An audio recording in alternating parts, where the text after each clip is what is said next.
ফের কেন্দ্রের বিরুদ্ধে সরব মুখ্যমন্ত্রী।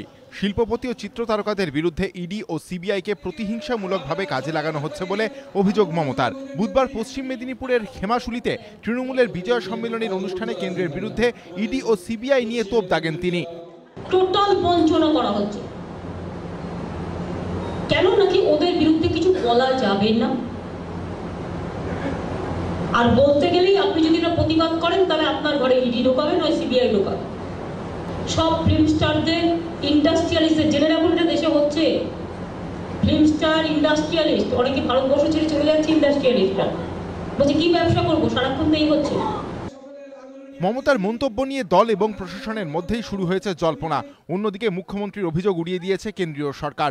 দিল্লির তরফে বলা হয়েছে প্রতিহিংসামূলক নয়, কোনো ব্যক্তির বিরুদ্ধে অভিযোগ পেলে আইন মোতাবেকই ব্যবস্থা নেওয়া হচ্ছে। রাজনৈতিক মহলের একাংশের মতে সারদা, রোজ ভ্যালি সহ একাধিক বেআইনি অর্থলগ্নি সংস্থার সঙ্গে রাজ্যের শাসক দলের নেতা, মন্ত্রী, সাংসদদের নাম জড়িয়েছে। অন্যদিকে নাইট রাইডার্স প্রাইভেট লিমিটেডের শেয়ার কেনা বেচায় অনিয়মের অভিযোগে দিন কয়েক আগেই শাহরুখ খানকে সমন পাঠিয়েছে ইডি। রাজ্য সরকারের ব্র্যান্ড অ্যাম্বাসাডার শাহরুখকে কেন্দ্রীয় সংস্থা তলব করায় ক্ষুব্ধ মমতা। তাই কেন্দ্রকে পাল্টা চাপ দিতেই মুখ্যমন্ত্রীর ওই মন্তব্য বলে মত বিরোধীদের। এবিপি আনন্দ।